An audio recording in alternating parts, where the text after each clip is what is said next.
پیش مکتب برآمدم قاپیدانم گفتم بیا رفتم خواندت میتونم گفتم نه مادر قدر کنست وای چه میترسه گفتم گرفت دستمونو بردک پیش بالنیسه قطی بردک یا پیش خونه ساختمون ده موندک مونه دخترش مایدک بود اکیسه دخترش نخونگیره کدیده گرفتک گوشفرمونه یک مای مرا با ایومیداره با او دختره دیده آورده پیش مکتب موندو بعد پیش ساموسه خونه بچه اومد گرفت بردک مون کجا بردن؟ خونه پیش مکتب معلمه آورد گفتک بیا دو دختر دیگه میگیریم دو دختر گرفت که جای بردک مون انم جدا گوشفرمونه دیدید گفته که بمدم ده بسته من میرم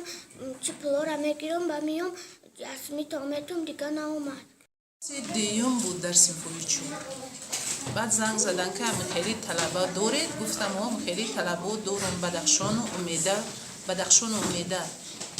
گفتم دارم همین خیلی طلبه گفت که کسی گوشوروی و را گرفته و را در پیش سمبوسه خونه مانده است و اونو گریه دارن گفتم بعد من فکر کردم که پیش سمبوسه خونه این مغازین یک طلبه صنف چهار گفتم که وای همسایه همین طلبه گفتم رو همون دخترو را بگیر بیار او دخترچم رفت که میگه معلومه در اونجا هیچ کس نیست با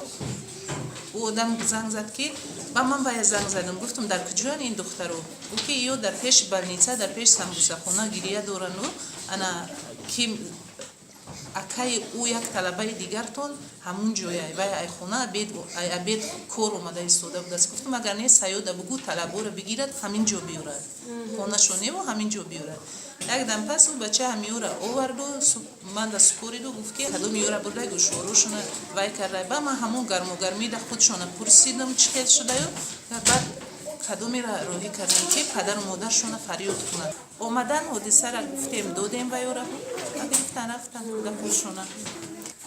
هر دوش همچنان گریه داره که اوش میگه که من روزی او چم میکشد که گوشورو ما گرفتن گفتم اوکی تو زنده ای با صد گوشوری دیگر میخرد لیکن چی ما میگیم که فقط قطعی آدمای بیگانه آدمی که نشناسید قطعیشون هیچ جا نروید شما با همین کار میگه اوکی وای مورا گفت که من حاضر ابو گفت است که من مغازین دارم گفت است